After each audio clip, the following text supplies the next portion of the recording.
it's us! Welcome to Critical ReRoll 101, where a bunch of us nerds teach you nerds how to have your own Critical Role podcast. I am one of your hosts. My name is Matt, and I'm Lizdexic. I'm Jess, and I learned today that you just need the head to speak with undead. Oh, speak with dead. I am Cate, and I think if we give peas a chance, the broccoli might be jealous. Alright, so, episode 25 of Critical Role. Stuff happened. And Yup. Yeah, quite a... Well, not so much happened. I mean, we lost like 4 of the Mighty Nine. Well, we'll get there. You've got the points, though, I death. believe. Jess, do you have the points written down? Because I failed. well, I mean, we have... Okay, well, we started the episode with the announcement of a baby ham. Yeah. A little tiny tiny, Bailey ham. little bacon Bailey ham. We went from Hupperdook to Lower Duke. We got to meet the super cool new warden. We found out that ball bearings can easily become bullets. We saved the Schusters, who then took our Curie away from us. We got some cool new weapons, some that we were given, and then some that were just taken. Let's jump into one of these. Yeah, go for it. So starting at the beginning, we see everybody kind of... Oh god, how did it start? They were just talking and they're going to go to Mr. Cliff Tinkertup to see if he has blueprints, which is probably the smartest thing they've ever done in any game, because blueprints were available. So yeah, they go talk to him and try to find out any weakness, and we basically find out that this guy's a giant child. With like a massive imagination, because he makes the giant ball from The Incredibles, but with knives. Yeah. He He could have put a hamster in it.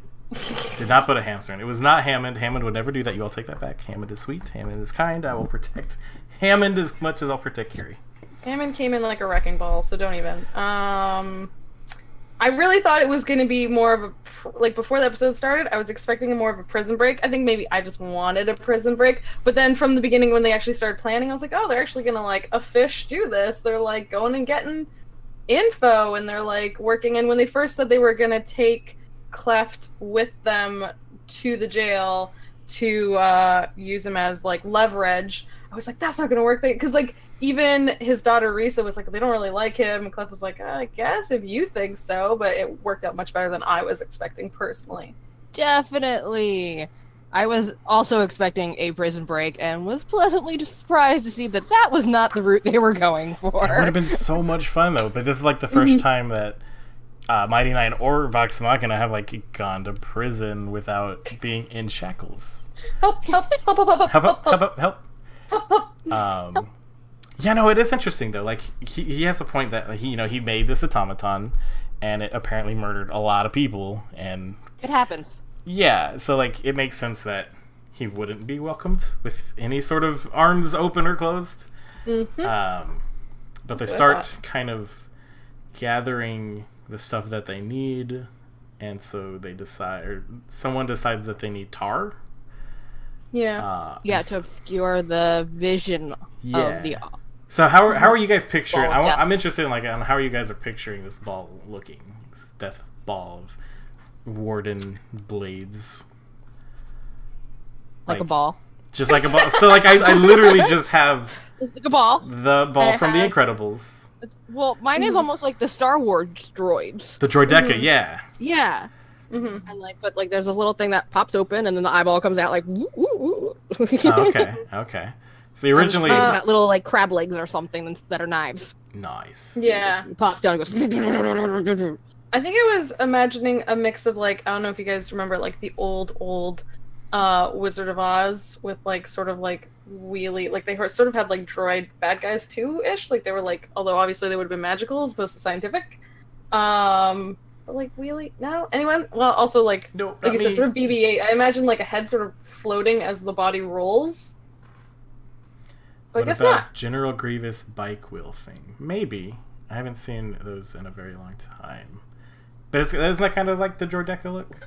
Kind of. It's like Yeah, it's you're like a talking stationary about- center, and then the ball or like the wheel is around the entire thing. Ah, okay. I was picturing because he kept saying Mine's spinning. almost like a spider. Yeah, well, he said spinning blades, and so I was originally imagining a top. Like this thing has some sort of like oh god, what is it? Not centrifuge. What is it? Like centrifugal force. Yeah. There's a word, I don't know, but like the center is constantly spinning, and then it can like activate the blades, and they literally just pop out and spin. For those who are with us on the live stream, I have a picture. Oh my God, excellent. amazing. That's it. That's perfect. And this Because is why we do you should not- come to the live stream. Now you do because- need to add what we learned. It has a windshield wiper on its eye. Didn't they ask him, and he specifically said it did not? Did they ask him that specific thing? And I thought they. Well, because they were asking, and he was taking notes of like, oh, I should fix this for next time. And I was wondering, like, unless I caught it wrong, I thought he had specifically said, oh, no, I hadn't done that. So, like, oh, they were like, oh, molasses or tar will work, because he said it doesn't have a solution to that sort of problem. So I was wondering if what Matt was hinting at there was that we've already seen an example of automatons in this world, or like clockwork machinery in this world, evolving, which would be like Oh, yeah. really interesting. Ooh. Yeah, like, it's like like King it. Sundu says, Clockwork finds a way. Yes, That would be Thank you. cool if this thing had evolved since it had been down there. Because how long? It'd been like 2 Yeah. years? 2 years. 2 years. And okay, guys, he said it had a battery life of 200 years. 200 years! Can you imagine? That's so like awesome. It's kind of like when you play video games, you go down to like old dwarven ruins. You're like, how could this machinery still possibly be working? Matt told you already. He's already set it up Yeah. so that we know in the future this shit. And this was like the early prototype stuff too. So it's only gonna get like stronger, more capable of evolving, and better battery life. But it's also, why didn't he build in a failsafe at the beginning? Or like some sort of something that could shut it down? Like a remote? Because he's crazy. Yeah. He's crazy. But even then, it became scarier because it was Caleb that started questioning on like, you know, if I have magic's stuffs that I can do, Yeah. can I disable it with magic? He was like, oh, you could with this one, but I'll make a note to maybe make that not possible on future models. I love that he was doing that. Yeah. So it's like, I what think is what is end game here, old man? He's not crazy. He's just an he inventor, is and he's I'm driven. saying it's a bad crazy. But you. But you can't deny that he is crazy. Yeah. Naive and eccentric. Sure. Yeah, that could Not be it. so sure about the naive. Eccentric, I'll give you. But yeah, no, he just seems like the whole one of my favorite quotes is like the creative adult is the child that survived. I know. And so like that is this old man just like coming up with the most buck wild things. His naming conventions, you know, the Bolt whatever 9000 or whatever he calls it. Bolt Blaster. or Bolt something, yeah. Blaster. I still imagine a Super Soaker. Super Soaker 5000. Yeah, so they eventually get to Tar, they get into the place. Now we meet a warden and kind of their shady prison system. Of like, you know, they introduce themselves as kind of exterminators of sorts that are here to get rid of this automaton. Like, you have a mess, we can clean it up. And If there we was don't succeed, you can pretend it never happened. exactly. So like that's super shady at the beginning. That the warden was like, yeah, like if you guys go in and you clear it, you know, we'll talk afterwards. But if you don't, and it turns to like the rest of the guards, like this never happened. You never saw these people. I'm not even gonna waste my time. Yeah, like what yep. is this shadiness that's happening? And like the scene of all of the other people that are being held down there, kind of like animals out of the sunlight. That's sad. Yeah, like some of them were losing their minds, and it didn't seem like they were Yeah. split up in any sort of like hierarchy of the thing that they did to get them there. Yeah. That was not a good prison system. No, it didn't seem great. It definitely seemed. some scared straight. Yeah. Mighty Nine gets scared straight by walking into this. Like, yeah, no, we're not doing that no more. Exactly, and that's kind of what this episode is. It's kind of getting them, because they're in a super gray area as far as like good or bad, but now they're like starting to shift. They're doing those good things, and Infamous that is getting them the blue abilities instead of the red abilities. I definitely think it was. I was wondering if it was representative of a very sudden industrialization. Do you know what I mean? Like, of like suddenly you have this booming industry and you have so many people, and you like mostly they stay in line, because it was very much like work, focus, party, work, focus, and like so mostly. But then it also seemed kind of like, should you step out of line? There's no like small slap on the hand. It's all or nothing. Yep. Kind of bad times. Like, Yeah, like GeoNerd is saying in the chat, remind them why being bad in the Empire is not a great idea. Yeah. Which is like super scary. This is not a good place. No, I don't like it here. Empire is not a good place. All last campaign was like, you know, go to Marquette, go see Wildmount, welcome to this other continent, and now we're here. We're like, no, can we go back? It was fun over there. Democracy to totalitarianism. Like, I will totally play a campaign where we just roll to rebuild buildings, habitats for humanity. Let's do this. Like it. Oh my gosh, I would actually do that. Right, though? I want to make sure this one has 2.5 baths for a big family. Aww. You actually got better at this, and now your plastering is actually really nice. Good job! The popcorn ceiling's on purpose. But now let's get rid of that, because it's garbage. No popcorn ceilings. Exactly. No. You gotta start somewhere. Give me the shiplap. What have we become? So they go through the warden has a weird name. Didn't bother writing it down because it was stupid. I'm not saying it. It was a real like 6 syllables long. Gnome names. Yeah, and literally even the other like guard was like, you know, these gnome names. Like, so was the guard also a gnome though, or were they a dwarf? Because like I assumed the guard was something else based on how they worded that, but like yeah. I don't know. Because like it's a weird makeup of everything, because like all of the armed militia people seem to be non-gnomes. There's a majority of gnomes there, but they're just kind of doing manual labor, and the dwarves are the ones overseeing everything. So it's like, is it actually a dwarven society with gnomes kind of living in ignorant bliss? Like gnomes doing like all the work. Kind of got it was more. It's a gnome society, and then dwarves were put in to keep them in line to supervise. Yeah, I mean, yeah. I just like he always described like any position of power was usually non-gnomish. Right. I just thought that was interesting because we're all here like, yeah, it's party gnomes, but like maybe there's a sadder thing happening everywhere. Yeah. No, fully believe that one. Yeah, that's absolutely. Gnomes need guidance. They don't need that much. Let them party. Yeah. Well, you gotta party after going through all that all day. Yeah, and like it's a full-blown industrial revolution, and it's like so cool with the concept of magic. Yeah, you've seen Scanlan. He needs to be railed in.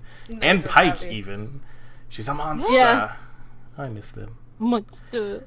Yeah. But yeah, so they proceed in to this place, and I was picturing just like kind of not an open corridor, but like a room off to the side that they were containing this thing in. I didn't realize that it was an entire cell block that this thing had like run amok in. Oh, I thought it had an entire floor to itself. I thought they was locked it a off floor? the entire lower floor. Oh, dang. The lowest floor, which I think had some of the worst criminals, which is why I think Yes. the way Risa sort of described it, or was it Clef that described it? One of them said that like they'd put it down there, and it started by like murdering some murderers, and they were like, not too bad. And then it murdered some guards, and they were like, less good. And then they like locked it down there and let it have its way with whoever was left, which is like, geez Louise, guys, okay. But I get like the way I felt like they were saying, they let it run amok. The way they were saying it, it sounded to me like they sort of I don't get that Amok reference. rationalized it because they were like, oh, it was the worst of the worst down there. We're better off just like locking it off for 2 years. Well, until even we figure that out how to deal with it. conspiracy theory, Matt's like, did they lock somebody important down there that there's now no remains of? Ooh. Like, there's always something else happening everywhere. Yeah. So, yeah, they get down there, and there's just scratches all over the walls. There's things that are broken apart. There's, like, fine dust and then shredded, like, linen. Fabric. Yeah, fabric and Yeah. linens everywhere that we later find out is all the beddings and the bones of people. Because Yeah. this thing is just repeatedly, like... Pulverized. Yeah. It's like a freaking Roomba of death down there. Like, that's kind of all I'm picturing at this point, is that it's just going around, trying to hit every corner, trying to go to the next floor, just destroying everything. Oh, God. Yeah. It's, Yeah, totally. They just let it do whatever. It's a lot to imagine when he was describing it and he was saying like it's sort of just like you said, sort of there's like a fine layer of just like mush and like a mix of like wet and dry, maybe like a little bit of both. a little bit of column A, a little bit of column B, a little bit of column B from Cell 13. Oh gosh! Oh. A Doomba! A Dustin! Doomba. That's so good. I'm mad I didn't Love think of that. it. So, this will be my I like last when they- episode. I like when they found it, like, located it to, like, one room. I don't know, I think I heard it wrong. I think Caleb was talking about using some sort of, like, a special magical locking and unlocking spell. Yeah, well, he has Knock, which will unlock a door. And then So Arcane what I Lock was- to magically lock a door. Oh, okay. What I was imagining, like, I thought I heard him say, like, he'll knock on the door and trick it, and I was like, wait, he's gonna play, like, Wizard Nicky Nicky Nine Doors? Like, he's gonna go over and, like... Ding dong Knock ditch a the robot. I was like, where's that ding dong ditch here? Yeah, sorry. I like that one Got better. ditched, there you go. But it's a knock. It's like... Well, we have doorbells. Happy Canada Day. Yeah, happy Canada Day. Whatever, guys. Yeah, no, I thought it was weird because the thing was inactive when they got down there. I was picturing it like constantly wreaking havoc, especially knowing that it's, you know, can last for 200 years and it's only two There down. wasn't anything left for it to be wreaking havoc But with. yeah, so that's the thing. Like, what is its So trigger? its programming was to take care of stuff, and if there's nothing left to do, And obviously, like, it's like cool, take I'm care going to of the stasis. stuff. take care of stuff. It was just Yeah. it was odd that it was inactive because I want to know like how long was it inactive? Have they had chances before to like sneak in there and try to turn it off? I don't think they would have bothered. I think they might have in the very beginning, and then they were just like, nope. Yeah. Not worth the trouble. Yeah. And then they had another idea of like rousing it and then everyone go behind a different door to like attack it at range, I think. But ultimately they use the pocket tar. So they go in and I mean right off the bat I love that Marisha did it. It was a real cool idea because it's a Clockwork behemoth thing. So you throw stuff in there that'll get clogged in gears. Ball bearings. I thought that was just a genius idea. But that like legitimately backfired in a literal way. Like you throw it in and it's like shooting them everywhere. Like bullets flying. We learned several things about it though, that like its blades can be damaged and broken off. Its armor can also be torn off. It has a shrapnel blast, which just sounds really cool. Yep. And Matt, I don't know what other sense it had, but after they did the tar, someone had he said is it going to attack at disadvantage now? And Matt's like, not technically because it has another form of sensing people or like another form of sight. Yeah. Yeah. So what do you guys think it was? How do you think this thing knows? Tremor sense, Yeah. I was thinking. Yeah, assume are you trying to suggest this is a homebrew? Like this is going forward, we're gonna get to see more, because I do think this set up for more automaton type things and more clockwork type things in the future. Do you think there will be a mechanical specific new sensory? I don't know if it'll be I think it'll maybe like some sort of heartbeat monitor type thing. Maybe it's sensing body heat. Ooh, heat vision. Well, does that already exist? Heat vision? But like not as in a. I don't know. I don't know. I couldn't tell you because I know there's like warm blooded and cold blooded thing. Echolocation could be fun. Echolocation. Yeah. That's just like new things that Matt's like introducing into this because Clockwork I like stuff opens up a whole new like. I don't know enough about the setting. Could it be like Eberron stuff? Yeah. Because they do a lot of like magic and machinery. King Sundu. It senses hope and caution. Yeah. What? They think they can escape? I cannot allow this. No, but I definitely think that we're gonna get more stuff like this in the future. I definitely feel like Matt has put a few things out into this world that we're gonna get to see a lot more of going forward in the future. Yes, Toph totally had Tremor Sense. Anytime I think Tremor Sense, I think of Toph from The Last Airbender. Did she sense it with her feet? Like it was through the ground? She felt vibrations on the earth. She's the coolest character. Yeah, she was. She was really cool. Toph Beifong, you're the best. It's just it opens so many doors. And I don't know if it was just Taliesin being Taliesin and just carrying a conversation on, but when somebody asks, like, have you seen automatons before? He's like, yeah, I've seen a couple, as Molly. So it's like... Really? Yeah, but I don't know. Again, and I'm so confused on Molly, because, like, he's technically only traveled with the circus for 2 years, so, like, how much can you see in that time?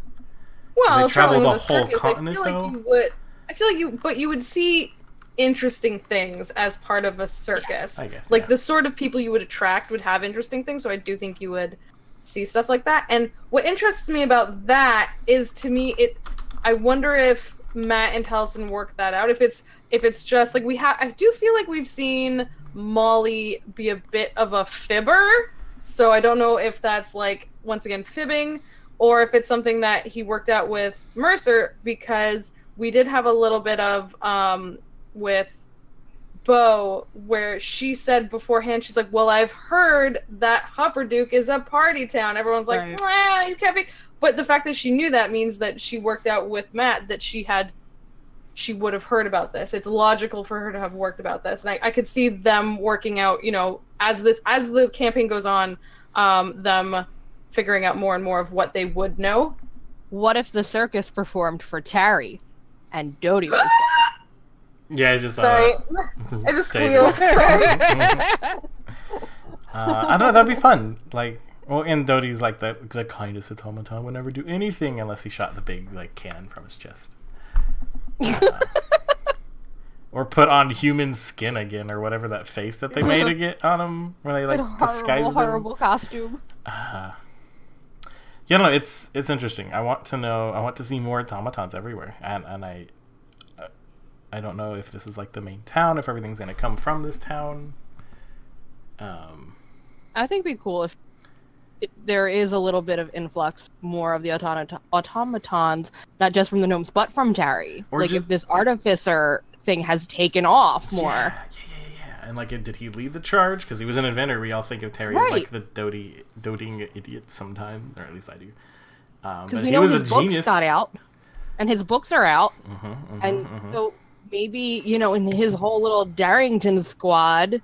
Yeah, the Darrington Brigade. There's some more of them out there, and that would be so cool. Mm-hmm. So we have a word. So Matt said on Talks that he was playing off what Bo said.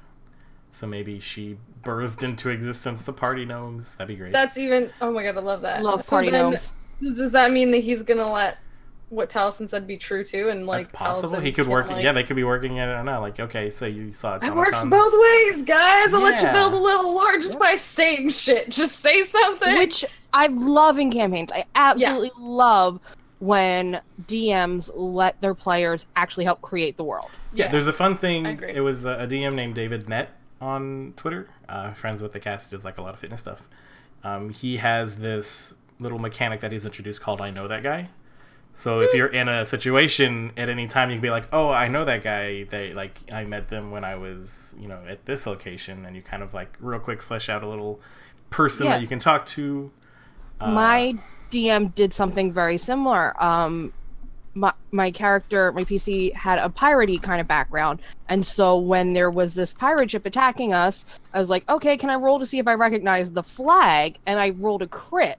He's like, oh yeah, you recognize it, and then came back to me afterwards and was like, because you rolled so high, I'm gonna let you help me build this character and your relationship and how that all interacted. And I was like, that's so fun, and it helps give you ownership of the world. I think you're not just playing in someone else's sandbox, you're actually you got to bring your own tools. Yeah. So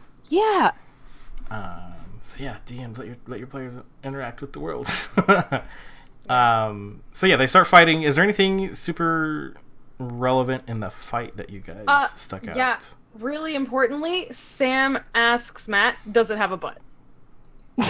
That was clearly the most important information that he needed to get about this. It was probably more of a robo-cloaca situation, but we don't need to get into that.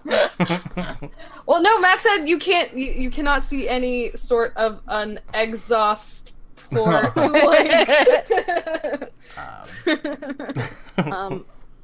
Bo almost died again. Yes. Yeah. Like, even took a death save. And that was a fun thing. So I was wondering at the beginning when Matt described like the whirling blades, I was like, okay, something's going to happen if you're within melee, either at the start of your turn or end of its turn. You're going to take damage in some way because it's freaking blades swinging around. So I'm glad that I kind of like called one thing, but it kind of almost killed Bo. So that sucks.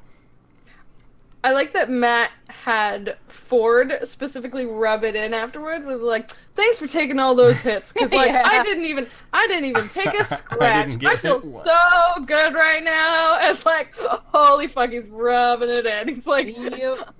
And it was fun. Like everybody took turns Jaegering different characters. Like sometimes Matt would be Ford or Marisha, or sometimes Taliesin or Ashley or Matt would be Jester. And hearing everyone try and do the voices, and everyone was like kind of a slightly different take on it was so great. But like my favorite was like the first time I felt like I was hearing Matt do Ford. It sounded kind of like he was just doing McCree. Yeah, it was McCree light completely. Yeah. It was like Taldori McCree. I don't know. I was like Taldori McCree.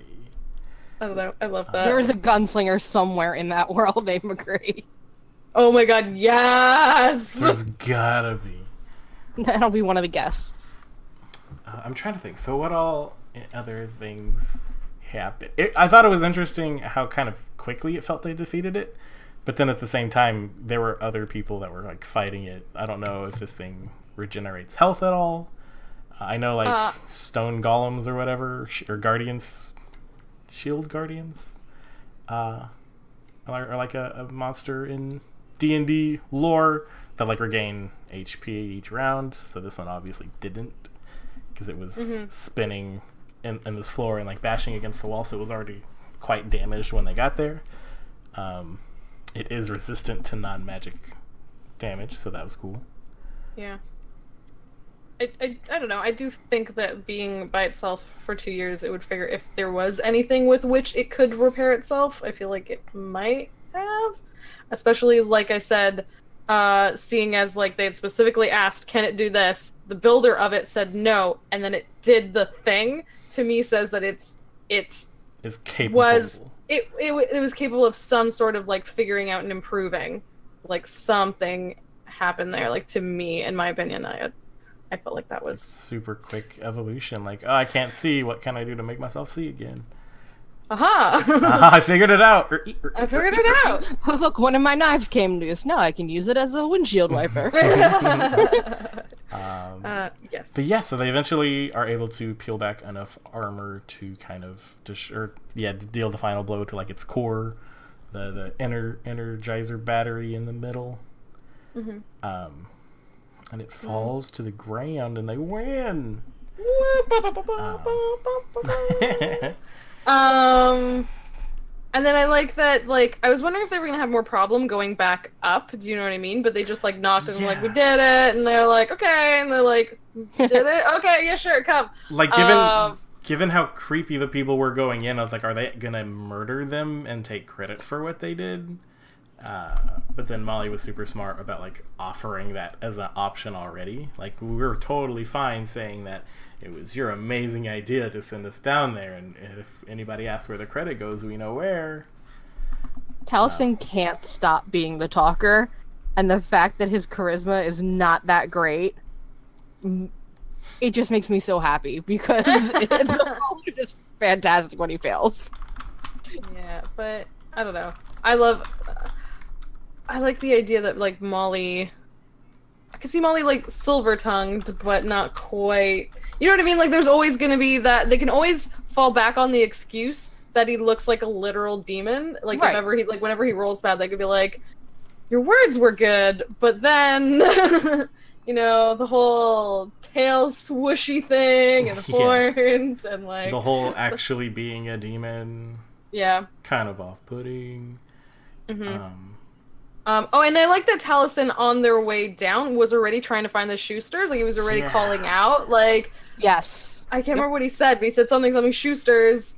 And I was like, oh, he's so smart. You like, look so bad, Mr. Schuster, or something like that. Yeah, like, and just shouted it and, like, looked for it. And I was like, that is so clever. Like, I was so, like, happy they did that. And I was, that first part was making me wonder. I was like, oh, maybe they will just kind of, like, free them. But no, they got them out legit. Like, they went back up, and he was like, okay, here's what you've done. Here's how much more you need to pay us.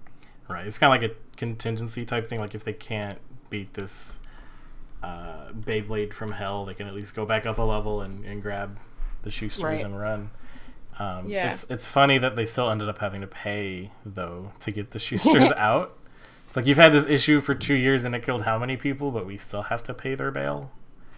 Yeah. But it kind of like begs the question, like bureaucracy. Bureaucracy, and like how serious of a crime are they actually making false worship? Or I think in the system any crime is automatically serious because that's what they're going to do. It's like, you're not getting a slap on the wrist. You're going to get hit with hard penalties, and that's how they keep people in line. Mm-hmm. But I don't know. It's just it's part of having like a super strict empire. I think. Yeah. I think like pretty much everything is a top merit crime. Like, like you do anything to step out of line, you're going to like the crazy prison. Like, man, you should see the jaywalking ward. Right. He's like an Irish charmer, thinks he's smooth-tongued and has the gift of the gab, but actually, I take offense to that. Ooh, chin scar run. I'll show you my blarney. Come after me. Yeah. But Taliesin was so happy to like give up Jester's money. That he was like, so quick to do that. That was so good because they ended up he was like, oh, no problem. Here it is. Here it is. And Jester would be happy to pay. Look, it's already done. It's already out. Yeah. But then like, Bo pointing out that, it was originally sort of like Ford was one of the ones pushing to do it. So like Ford will happily also pay some of this. So it was like, yeah, it was so funny. I thought that was really like absolutely hilarious. But they eventually released the Schusters, and these two gnomes are super confused as to why these strangers have released them from prison. But they end up reuniting them with their kids, and then it gets happy for a little bit, and then it immediately gets sad because we can all guess what they're gonna do as soon as Kiri came out and like hugged everybody with them. A bird baby. I'm obviously happy. I'm glad she's safe, and this seems like a really good home actually. And they had some interesting connections, and because of the way they were introduced and they sort of like had time to bond in such a very like strong bonding such like way that the kids were like feeling like they were protecting each other. I do feel like it's a good bond and a good fit, and you know what I mean, like it's so sweet and so good.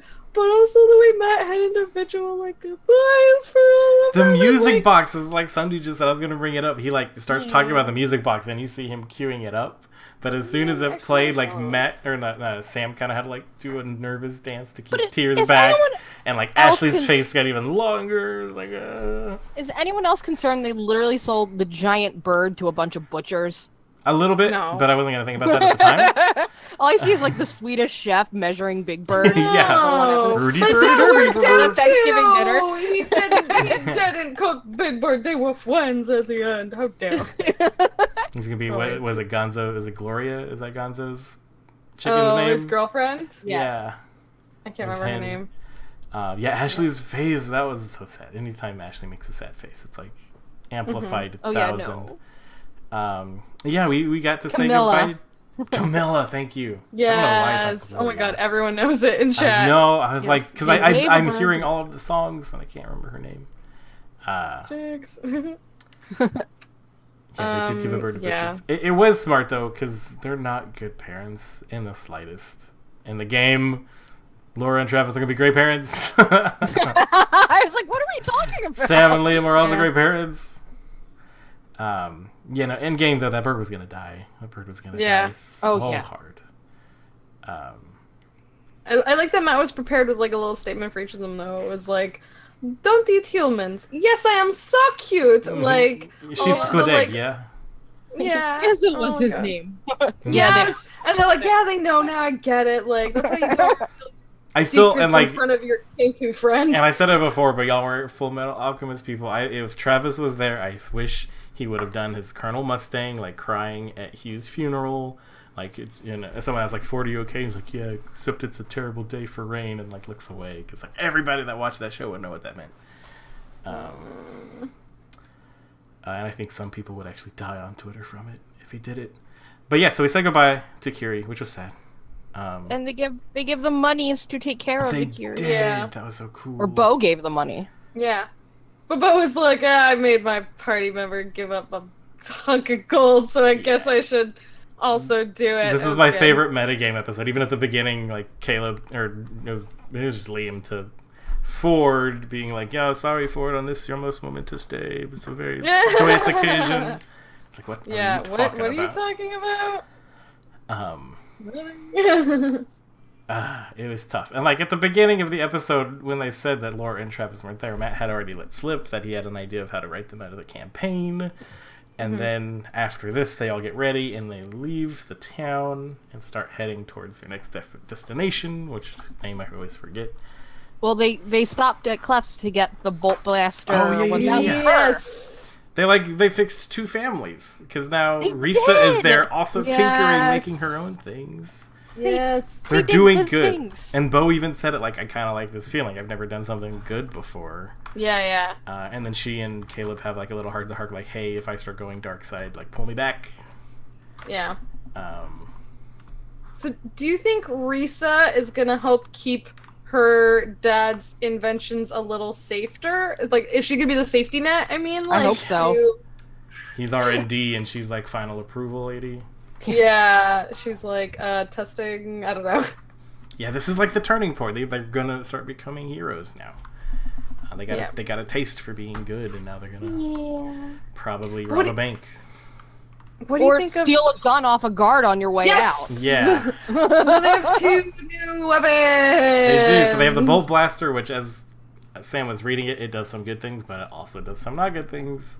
So It's experimental. it'll be exciting. Yeah, because there's leaving. He's like, yeah, and if you have any issues, write them down. Let me know. I'll make it better on the next one. He's like, oh, is this product testing that I'm doing? Yep. It's like, yeah, you are guinea pig. Yep. Uh, I love that. Guinea goblin. Guinea goblin. Goblin pig. Goblin No, pig. Goblin pig. Hobgoblin. Hoggoblin. Yeah, so what do we think? Oh, go ahead.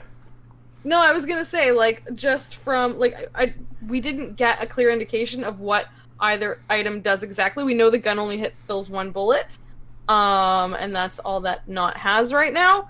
But I like that while Sam was reading out the card for the bolt blaster, Taliesin was there with us, and obviously he's our gun expert. He was a, oh my god, what's the name of the Gunslinger. Gunslinger, thank you. And they did the entire last campaign. What's the class and where so, you like, sling as they were- guns? Sorry? Nothing. Making fun of people. The people with zero, I'm sorry. As they were reading it, like, they was like, yep, oh, that's not good, but yep. Like, as in, like, Taliesin knows, like, you know, the gunslinger sort of comes with, like, high high damage, but like high chance. Like, do you know what I mean? Like, I'm wondering how much of that he recognized in the bolt blaster. Oh, a lot, I'm sure. Yeah, like, and I love it because it has some enchantment on it, so it's got to do something real cool. As far as the gun, I'm more interested in, like, why did she take the gun? Like, was she just curious and, like, just wanted it because someone had it? Oh. Is that the new thing she's collecting? And she did ask about the black powder too, so that's already been in there, where she been very curious about this black powder as an alchemist and then an alchemy background. Matt made sure to be like, it only has one bullet, and Sam's like, yeah, that's perfect. That's what that's I need. all I need. Oh no, it's the new person again. She's gonna write a name on this side of it. The one person she needs to kill. How much do you Ripley. think? How much do you think the pistol was Sam screwing with Taliesin? Sam's always fooling with somebody at any given point, I think. But also playing D&D to like a high caliber because he's phenomenal at this game. Yeah. And I also just think, like, I mean, it's a good decision for Not. I feel like it fit Not, but also, like, it suits Sam's enjoyment of, like, messing with other people. Yeah. But also, I mean, it doesn't... I feel like Not could figure out how to maybe... Like you said, there's some crafting there. I feel like Not could probably figure out how to maybe rework this. And also, Bo did pick up another package of poppers, so I'm wondering if, like, Not will, like, steal one or two of those and sort of, like, work out that material, the explosive material, and or the bullet material, and or like earrings and black powder. Yeah. So let's see what happens. And then looking between like the gun that she's already got everything she needs, damn. And the new magic crossbow she has, and like let's just take all these things and let her. Brave is the real winner. Yeah.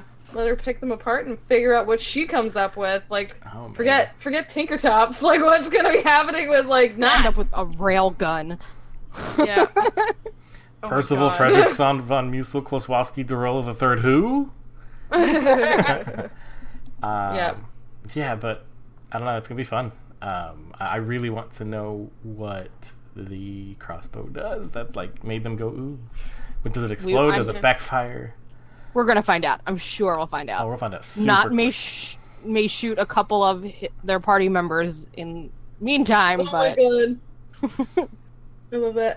And I'm wondering if the Tinkertops are going to be working more on like bolt blaster type things or more automaton type things. I think or Cliff like, is super automaton because now that he has notes on like what to do differently. You think that's what he's working on? 100%. As long as they stay away from biological weapons and chemical weapons, a la Ripley, they should be fine. Mm. Yeah. So that's what she got kicked out for. Ripley did not abide by the Geneva Convention. Oh man, yep. That D&D urge to use anything, no matter what the current circumstance. Yeah, for real. Like, oh, we need to go hunt for food. I'm gonna use my new crossbow. It explodes. Yeah. This is a great idea. Oh no, where'd the meat go? Funny thing. So crossbow works. Here's what it does. Yeah. Here's what happened. So now we're kind of at the end of the episode, where they're at like camped out for the first day. And the first watch session goes fine. Not and Caleb don't see anything weird.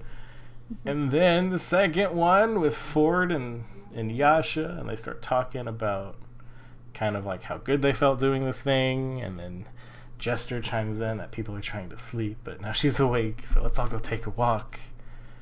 And then they're talking, looking at the stars about like...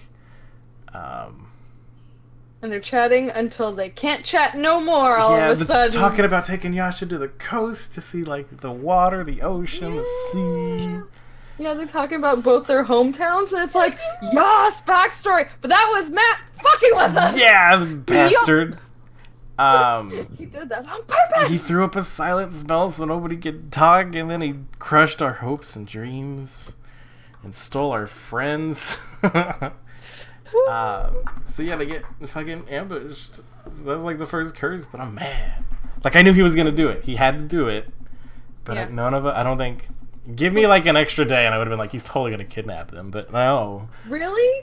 Yeah, I would have gotten around to that, because I was thinking like, they would be there for their final episode and get to like say their goodbyes and go like take care of Kiri in the next town. That's what I thought. Right. 100%. That was my thought. I thought the way that they were going to excuse Travis and Laura was by being like, okay, we can't keep this sweet, innocent birb child with us. We have to find, like, a safe space for her. Therefore, we must go off and do that. I thought it would be, like, happy, like, leaving. No! And that's why I thought it was, like, super coincidental that Travis had let the Ford backstory come in where he's, like, an orphan. So, like, maybe he's going to take in this orphan child. And, Right. and Kiri and Jester have this super quick bond because Jester's, like, a potty mouth teaching a bird potty mouth. And it's hilarious. And, like, they're already friends. They get along the most, more than anybody, really. And then he didn't do that. Instead, he kidnapped them. He had shady figures kidnap them. And I'm so interested to see how differently it would play out if Travis and Laura were able to play. Because, like, they got hold personed. So that took Ford out. And then Yasha, because Ashley was there, got to fight back a lot. Was that what all the wisdom spells, all the wisdom saves were for? Were whole person? Okay. And like high level ones to be able to affect 3 people. Yeah, the only one that saved was Jester at first. But then Yasha was like starting to like fight them off, like. And like Jester was fighting him off, and like everybody was like trying to scream out, but you're in silence, you can't do it.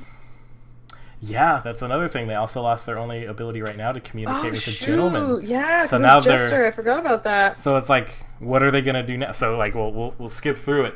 It ended with Yasha and Ford and Jester all being loaded into a caravan, which we thought was a normal caravan. That's describing like general boxes and like it's just a natural caravan moving along with supplies and whatnot. But as they're thrown into the back of these carts, they feel a curtain, and it's like revealed that there's some sort of magic that is making you see what they want you to see, and underneath it's actually cages upon cages of other humanoids being trapped. Yes, that face a lot, Kate. Yeah. I like Sunday pointed out in chat that the kidnappers specifically were noticing like, ooh, we got 2 of divine ancestry and one that's a half beast is what he said. 2 divine blood and 1 half beast. Yes, and that accent. Yes, the accent. So we meet Lorenzo. Lorenzo! Who the fuck is this? So hey, Uncle Ook, I called you out before. Have we heard Lorenzo before? I just figured you'd be the one person to ask here. I'll wait for you to reply and I'll keep talking. He's got a similar accent to Fjord. I start calling him that again because he's gone. And yeah, they're like, I don't know if they're focusing on people with divine blood or that aren't just full human.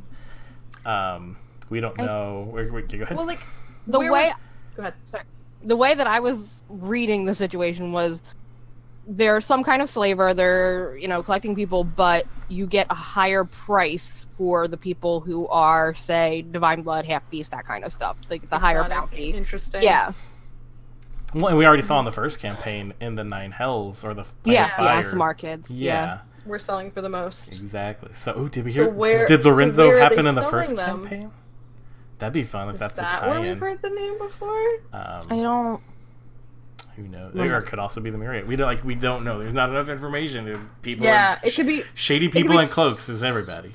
Do many things. Do you think these? Do you guys assume these are the same people that have been stealing children? Do you think they like specifically enjoy children and then exotics? Like. Well, that's they needed to have. It's Rexingtrim, right? That has the kid problems. Where was it? Rexingtrim, and that's where they were headed. Rexingtrim is the capital. They were heading to.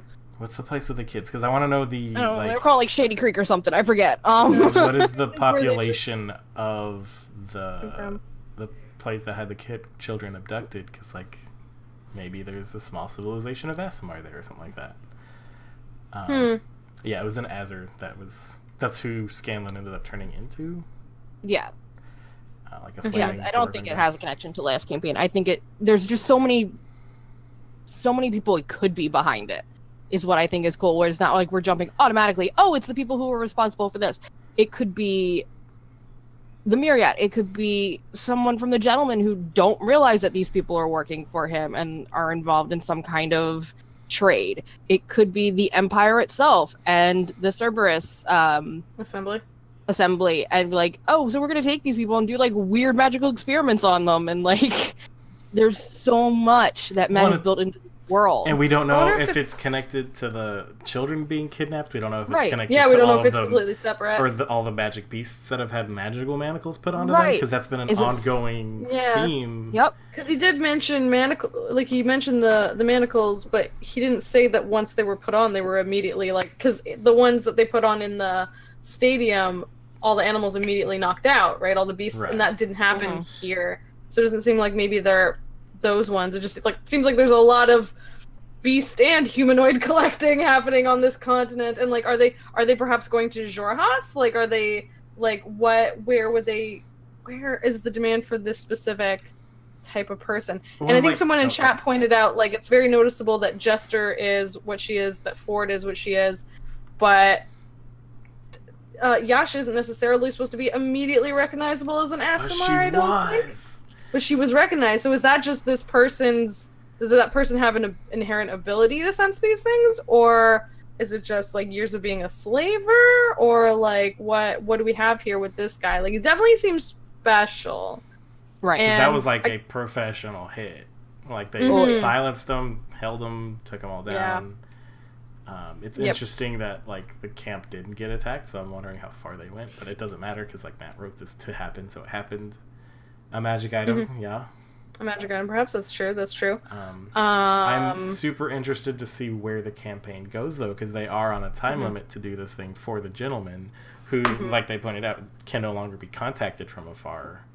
Yeah. Are they gonna like ditch and like go after their friends, which they should do? What was left? What are they gonna find in the morning? Because this was only the second watch. But how are they gonna figure it out? They only have half of their detective agency. I know. They have the sword. That I think she did drop the sword? I think her sword got dropped. I feel like that's just going to be the story thing that Matt throws in. So like that's perfect to go off of. It was clear that like the bag was left behind, so they have the bag of stuff. Like there's a few items that were left behind very clearly. Well, and like they're probably going to wake up in the morning and nobody alerted anybody for a third watch. So that's going to be weird. Yeah. This is only the second one. But and then they did struggle. They did fight them. Like Yasha put up a fight, so they're going to be able to see there was a fight. So I think that's something that'll lead them to, but yeah, like you said, how long are they going to follow this before they have to drop it and go about their business with the gentleman? Like how long before is this going to be what is used to introduce the new guests, you guys? Yes, here we go. So Matt mentioned he's going to have one, maybe two special guests next week.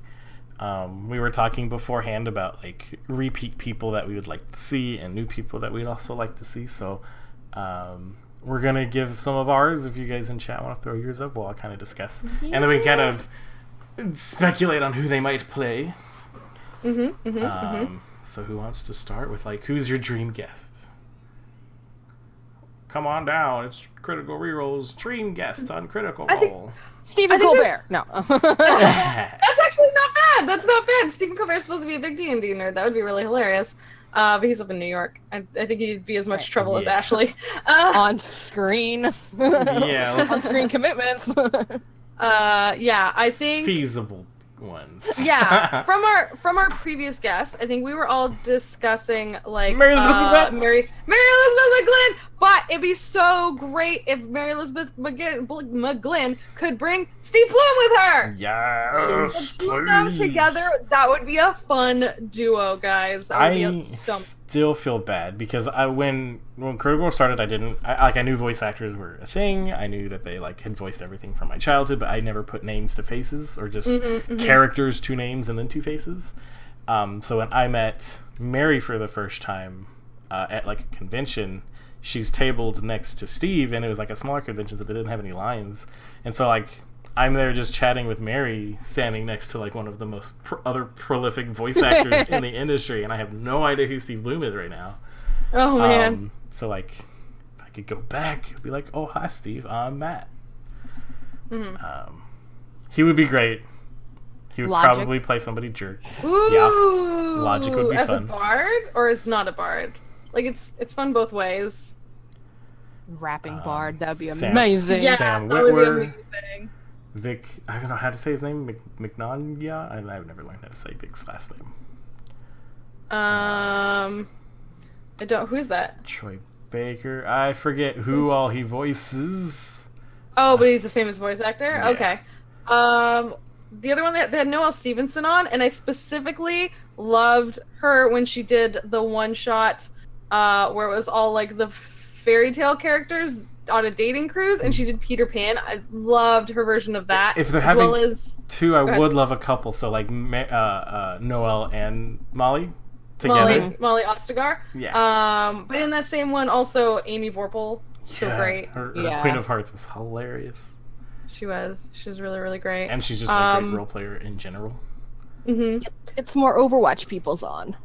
Yeah. They bring everyone from Overwatch. Everybody from Overwatch just comes Who on. else? Or they already had Chris Perkins on, so someone else from like the official sort of crew might be kind of cool. Or Mike like Merles would Satine be fun. Phoenix, Mike Merles, yeah, Kate Welsh.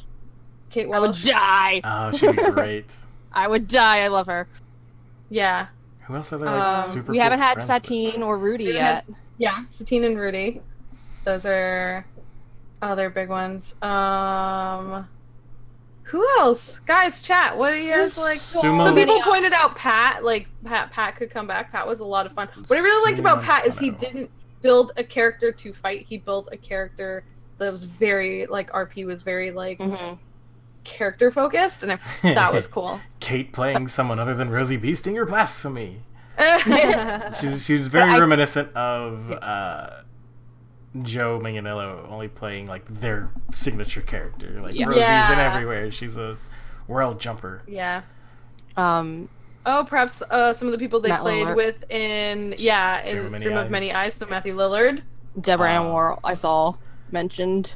So switch gears. What kind of character? Because they've lost their official healer now. The cleric Yeah, is that's true. gone. We need another cleric of some kind. Yeah, need a cleric, need a Some paladin, sorta. need a druid, anything that can get us Yeah. healing a lot.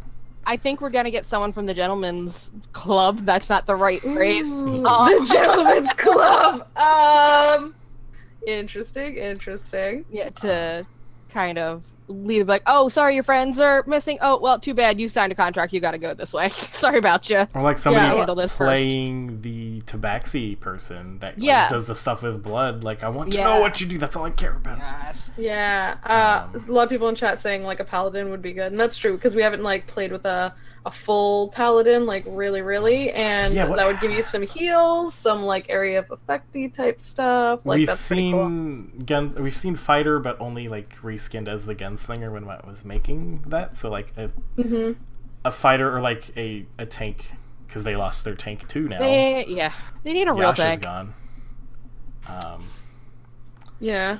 Uh, Yeah, they do need a tank. That's true. So like, they need they need a healer and tank. I think Everybody's a tank. DPS. That's what they need, guys. Yep. Everybody's You damage. know, when you start playing Overwatch and it's yelling at you that no one's playing a healer and no one's playing a tank, that's what's Heal happening yourself. right now to this crew. Right. Like, guys, get on that. No heals for anyone. Everybody else just goes fighter. No one gets heals. Yeah. Get your own damn potions. Well, I mean, like, Shamala support from healers, Force like, can be Grade. a lot of fun, too. Like, a bard and druid, like, not full healers. Like, when I think that's always a little bit of fun, too, to have just a bunch of, like, people that shout at you to heal, like, feel better! Healing words, like, they're, like... Yeah, they need to pick up a caster of Yeah. some kind. We literally listed every kind of thing. We need a healer, a caster, a Well, a caster tank. can be a healer. And a healer, like, Yeah. A heal A heal berry. berry. Shouting to heal. Shouting the heal. Do Yep. better. Feel better and do better. Yeah, that's the cleric, and then next to the bard. Feel better. Yeah. Do better. Healing word. Inspiration. Yep. So Maybe the art from Overwatch where it's all the support people pointing to health packs, but it's the Mighty Nine and they're pointing to a health potion. So yeah, Nice. just someone who's not even like a fighter, but it's just like they get a new merchant friend who has like all the potions to like just give them all that stuff. Yeah. What if they get a Warforged character? See, that's another fun thing because they have automatons now. Like somebody could Yeah. play Yeah. an automaton. I always like joked about making. I had a stone golem or a shield golem in a what do they call it? Adventure League game, and it's made out of stone, and I had stone shape, so I always wanted to like hollow out the inside so I could have an armor like a Iron Man mech. That would be amazing. Because it takes damage. It's the best thing. Don't ever let your players have one because it takes half damage for you, and it re-heals like 10 hit points every turn. What is it? Yeah, shield golem. As long as you have the amulet, it'll take half damage that you take, and it regenerates health. Wow. That's intense. Genasi could be fun, an actual elf. Yeah. Oh yeah, what quarter races would be fun? Because they're in like the northern area now. So different things. Yeah, we've got like a big gnome town. There could be a gnome. Could be. We could get like another follower of the Stormlord being like, "Hey, the one of our people have been taken." Yeah. Or the more someone from any of the 3 missing characters' backstories would be cool. That would be fun. Like any of somebody plays the Ruby of the Sea. Oh, where's my daughter? Where's my daughter? What have you done with her? I will literally kill you, literally. That would have to be Mary. That would have to be that would be Mary amazing. Oh my god, I love it. Somebody so from much. Zorhas that's a spy. Yeah, they can actually have a Zorhasian Zorhasian spy. Yeah. Well, yeah. So a drow or something like that, like a dark elf of some sort, or like Dustin of course is shouting dwarves. Matt Key or Eric Campbell would be great guests. That'd be fun. Yeah. Yep. Amy Dallin. Oh my god, yeah, we haven't had Amy Dallin on yet. We had Amy Vorpal in that one shot, but we haven't had Amy Dallin. That's a good point. Or another monster race. Yeah, new centaur. A centaur. Oh yeah, they just came out with all those the Minotaur. Yeah, Minotaur. Centaur. Listen, I got a list of furry races, y'all. Yeah, all of the. A turtle. A turtle would be great. We haven't had a turtle yet. Have we had a tabaxi yet? No. Not as a player character. Or an Aarakocra, those would be fun. Or we've got this whole kind of new genre of characters that can be half elf and half not human, like we saw with Kaylee. Yeah. So there could be more things like that. But we'll just have to wait and see in 2 weeks because there's no new Critical Role coming up. It's only 4 weeks, guys. Sorry. But when they come back, we'll get to see them in their brand new studio. Critical Role land! Guys, so exciting. Stupendous studio. Yeah. Oh my God. It is a bummer that Critical Role land has been put on pause until further notice, but maybe we'll get it one day and have that big theme park just for us nerds. Oh my god, that theme park, please. I want it. There is a D&D theme park in... Oh yeah, I saw that. They're Utah? building one. Nevada? Somewhere out there. Yeah, I've seen that too. Somewhere No more Fievel. No more Fievel. Until then, you can go to critroll.com for all the info of what they're going up to and what they feel like sharing with us for now. It seems like a lot is in the works. Yes, and that website has kicked it up a notch, guys. There's a lot of good content on there. Go check it out. They went full Emerald. Kickstarter and now new merch and all that good stuff. I am so excited. Oh my god, so much stuff. Yeah. But yeah, so thanks everybody for listening. Make sure to follow us over on Twitter at Critical ReRoll. If you're listening to us in podcast form, why not come join in the conversation as we do stream these live on Twitch. Critters D&D, or twitch.tv/Critters D&D is that. We're on usually Sundays at 6 p.m. Pacific. Anywhere that you can, like and subscribe and leave comments. Do that. Tell us how we're doing, what we liked, what you disliked, what we could do better. Yeah, because we're always willing to improve. We're always looking to evolve, like the automatons. Like the automatons. 2 years in a basement. Lock us in a basement for 2 years and we'll develop windshield wipers. We'll learn how to wipe our... CritterCon is the joke. Right. So yeah, everybody, where can they find us individually? I was Matt, and you can find me on Twitter. I was Matt. I will be changing my name. It's like you were Matt. You will be again someday. Yeah. I'm Matt_Abernathy on Twitter. And yeah, I'm Liz Dexic. I'm Jess. I'm at go_JG on Twitter. And happy Canada Day to all my fellow Canucks out there. Hey guys, how's it going? Hey, how you doing? How's that poutine doing for you? Hey. I am Cate, and I am at Sea Monster on Twitter. I have nothing witty to say at all, so sorry about you. That's perfect. Sorry about ya. Yeah. You guys. Sorry about you. Nothing else. Wooder. Everybody say bye. Stop. Bye. Bye.